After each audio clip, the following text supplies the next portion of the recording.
Dia merasa bersalah kalau tidak pulang. Tetapi dilema itu mesti ada yang bantu memecahkan. Tetapi selalu ada dalil dalam sosiologi bahwa akumulasi dari narasi itu akan menghidupkan perlawanan.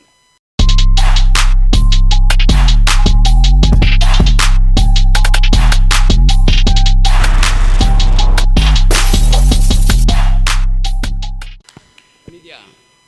Cukup? Udah berapa menit ya? Udah setengah jam. Oke, apa mau? Boleh? Oke, silakan. Oke. Yang pertanyaannya paling bego gue kasih buku ini ya. Ya. Oke, ya.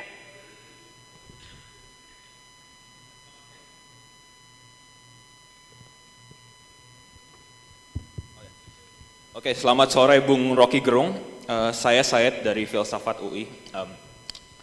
Saya sebelum masuk SMA, saya melakukan diskusi ya sama teman saya tentang pilihan kuliah saya. Dan kebanyakan dari mereka ingin pergi ke luar negeri. Melihat kondisi negara ini, mereka ngerasa kalau mereka tuh pesimis. Gak ada harapan lagi. Jadi mereka memutuskan untuk pergi ke luar negeri, untuk mencari kehidupan yang baik. Dalam sisi yang lain, saya merasa bahwa agak sedih jika kita meninggalkan Indonesia ini di bawah kehancuran kedunguan-kedunguan pemerintahan yang sekarang. Dalam satu sisi saya punya hati nurani untuk mengatakan saya ingin berkontribusi, tapi agak susah untuk berkontribusi ketika sistem dari atas ke bawah aja udah hancur. Jadi saya mau gimana gitu kalau untuk berkontribusi dalam pemerintahan negara ini. Apakah pilihan mereka untuk tinggal di luar negeri atau tidak memikirkan itu karena pesimis itu adalah pilihan yang baik? Atau gimana? Apakah masih ada harapan untuk negara ini untuk tidak hancur? Oke. Setahun lalu pertanyaan yang sama diajukan tetapi dalam intensi yang berbeda. Satu waktu saya kasih kuliah di Turki. Mahasiswa datang di situ. Dua mahasiswa Indonesia perempuan dari ITB angkat tangan. Pak Rocky, saya punya dilema. Kenapa lo? Kami berdua dapat beasiswa dari negara, apa namanya, LPDP, dan kami baru menyelesaikan tesis doktoral kami. Oke, bagus gue bilang. Tapi kalau kami tidak pulang ke Indonesia, pembenaran filosofisnya apa? Gitu kira-kira. Saya tanya kenapa you nggak mau pulang? Dilema saya, kata dia, kata dua perempuan ini, saut-sautan. Saya merasa bertanggung jawab secara moral untuk mengembalikan beasiswa itu pada negara dalam bentuk pengabdian itu. Oke, saya mulai paham. Oke, ya balikin aja kan. Ya kalau saya balikin, saya mesti kerja dulu tuh. Ya balik aja buat kerja kan. Nah itu masalahnya. Kalau saya balik ke Indonesia dan kerja, hari pertama saya akan dipanggil oleh bos saya untuk pekerjaan yang sama. Apa itu? Manipulasi anggaran. Jadi bayangkan dia dengan kejujuran pergi belajar, kalau dia balik dia masuk lagi dalam infrastruktur korupsi. Apa itu manipulasi anggaran? Ya secara disuruh untuk markup. Jadi saya bisa bayangkan dia belajar di Eropa dalam sistem yang tidak boleh ada korupsi. Dia dapat biaya dari negara, tapi kalau dia pulang, dia kembali berhubungan dengan atasannya yang ada koruptor. Lalu saya bilang nggak usah pulang. Tapi patriotisme, go to hell with patriotism. Patriotisme artinya membela patriot, bukan patriark. Patriot artinya tanah kelahiran itu. Tapi kalau tanah kelahiran dihuni oleh bajingan-bajingan, ngapain lu pulang? Dan mudah-mudahan mereka terima anjuran saya supaya nggak pulang. Nanti kita didenda, diperkarain. Gue bilang lu pulang, ntar gue yang belain lu. Jadi itu dilema itu ada di situ. Tapi saya anggap bahwa orang itu jujur mengatakan bahwa dia merasa bersalah kalau tidak pulang. Tetapi dilema itu mesti ada yang bantu memecahkan. Karena dia dikondisikan sebagai pengkhianat negara kalau nggak pulang. Nyolong, udah dibiayain negara nggak mau balik. Kita mesti lihat prima facie value-nya di dalam hierarki etika apa namanya kalau belajar filsafat, etika deontologinya, demasnya mana yang lebih tinggi, etik masnya itu, ya nggak usah pulang. Dia tidak berkhianat karena dia memutuskan dengan cara sendiri itu. Orang yang memutuskan dengan cara sendiri dia netral karena dia bertanggung jawab.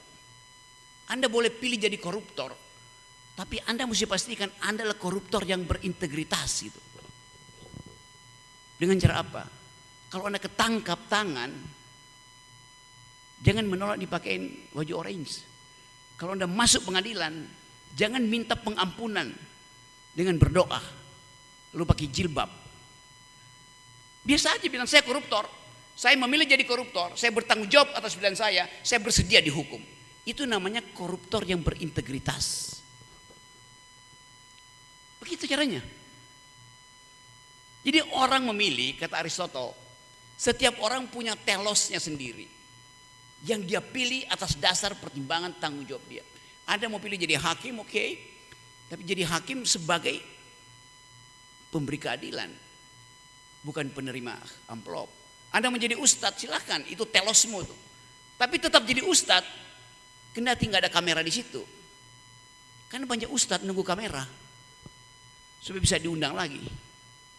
Jadi itu yang kita sebut sebagai integritas orang itu ada di dalam pilihan dia sendiri. Sama kalau saya lagi kritik-kritik Jokowi, Pak Rocky netral dong. Jangan kritik Jokowi tuh. Netralnya bagaimana maksudnya tuh? Ya mesti apa namanya tuh? Tidak berpihak. Oke, saya bilang oke. Saya tidak berpihak. Nah, itu yang bagus. Saya tidak berpihak karena Anda suruh saya tidak berpihak. Netral nggak saya? Saya ada di pihak dia akhirnya. Dia suruh saya tidak berpihak. Artinya saya harus pro dia sebagai pihak. Jadi netral artinya Anda memutuskan sendiri, Anda bertanggung jawab sendiri, itu namanya netral. Netral bukan berarti ini tidak. Bukan itu namanya netral. Artinya value Anda tidak bisa diuji, itu namanya pengecut namanya tuh. Oportunis. Jadi sekali lagi buat tidak jadi oportunis, pilih aja. You mau apa di situ dengan pertanggungjawaban. Kalau Anda merasa oke, Anda nggak berguna, pergi ke luar negeri, ya udah tinggal di sini. Anda bilang Anda nggak berguna, ada di sini pergi ke luar negeri. Kalau Anda bisa anggap di sini nggak berguna, di sana nggak berguna, ya oke, naik ke Monas, bunuh diri. Oke ya. Oke. Yes. Oke, lu di depannya. Tolong kasih tahu ya kalau udah 10 menit ada sesi orang lain ya. Oke. Ya. Boleh tunjuk tangan ulang. The next 5 minutes. Mana. Oke.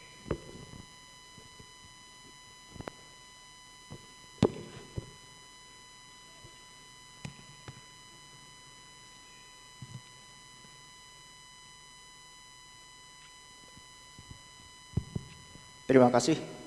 Perkenalkan, saya Fadli. Saya mahasiswa akuntansi dari Institut Bisnis dan Komunikasi Swadaya. Saya punya keresahan tentang Indonesia. Kita dipertontonkan dengan kedunguan dari penguasa. Yang jadi keresahan saya dan jadi pertanyaan saya kepada Bung Rocky adalah, kita tahu kedunguan ini dari penguasa. Pertanyaannya adalah bagaimana kita melakukan pergerakan extraordinary untuk menggulingkan penguasa supaya kedunguan ini benar-benar tuntas habis. Itu saja, terima kasih. Oke, menyebutkan extraordinary action untuk topple down kekuasaan itu. Kalau kita pastikan apa sebetulnya kekuasaan itu? Kemampuan untuk tidak dipengaruhi orang lain. Kita rumuskan secara negatif. Kekuasaan nanti kemampuan untuk tidak dipengaruhi orang lain. Atau secara positif kemampuan mempengaruhi orang lain, kan? Hanya itu dalilnya, kan? Kalau Anda dalam posisi kekuasaan, Anda punya determinasi. Tetapi mereka yang di luar kekuasaan juga punya determinasi. Karena ini cuma lokasi aja sebetulnya, bukan jumlah kekuasaan. Lokasinya di mana tuh? Anda menganggap bahwa kedunguan itu diproduksi oleh rejim ini.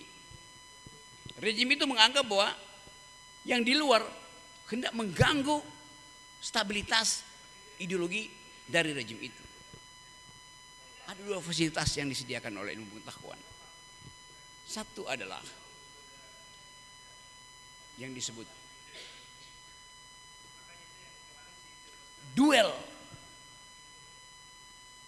hegemoni,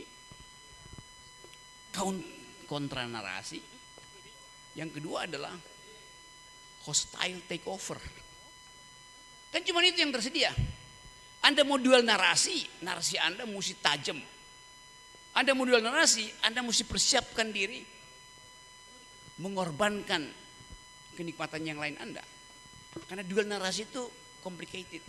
Anda ngomong satu kali, buzzer udah siap untuk nyerbu Anda, 300 buzzer menunggu Anda. Anda tidak kalah argumen, Anda kalah waktu. Buzzer tidak menghitung argumen. Dia cuma menghitung, saudara Rocky Gerung diperintahkan oleh kakak senior, hentikan dia dalam 20 detik. Buzzernya wuh. Karena itu bekerja dengan waktu. Hostile takeover artinya punya counter power yang lebih kuat dari yang ada. Dalam bentuk yang lebih sosiologis ya namanya revolusi itu. Jadi kita ada dalam pilihan itu tuh. Saya mungkin nggak mampu untuk menerangkan apa yang akan dilakukan. Tetapi selalu ada dalil dalam sosiologi bahwa akumulasi dari narasi itu akan menghidupkan perlawanan. Dan saya kira dalam seminggu itu narasi itu juga akan tumbuh dengan cepat.